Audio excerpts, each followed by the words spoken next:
26th of July is most special de la month at the one day in the month of July.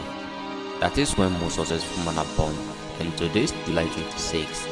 An icon and living legend of usually +1 today. The person of KSB Oluperi Alubarika. Happy birthday to you, sir.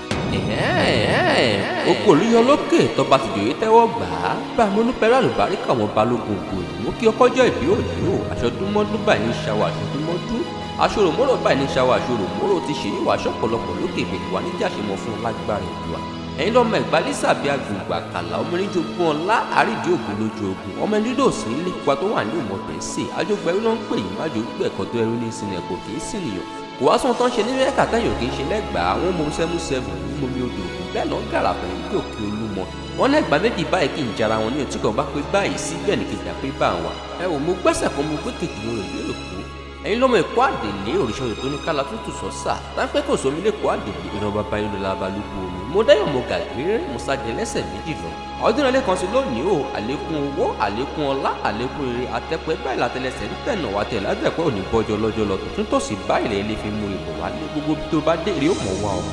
o ò ní rí kó ọmọ bẹ́ẹ̀ ló ní rí kó aya ẹ̀sùn sì ní sọ lọ́jọ́ wájú báyìí náà pa ìbìtì rí sọ láì tó ti rí wájú òní rẹ̀yìn òní bá wọn ká gbogbo ṣọdún iná ò ní tán lọ́wọ́ rẹ o òkè òkè báyìí lẹ́yẹ ń fún òkè láti ń wò ní dèrò ẹ̀yìn láṣẹ ìgbà ire yóò wá ọkàn ọlá yóò wá ọkàn ìgbéga yóò wá ọkàn bá mi Oluperi Alubarika ògo àgbáyé ọmọ lọ́jọ́ ìbí òní yóò ìgbà ọdún ìṣẹ́jú kan ni o.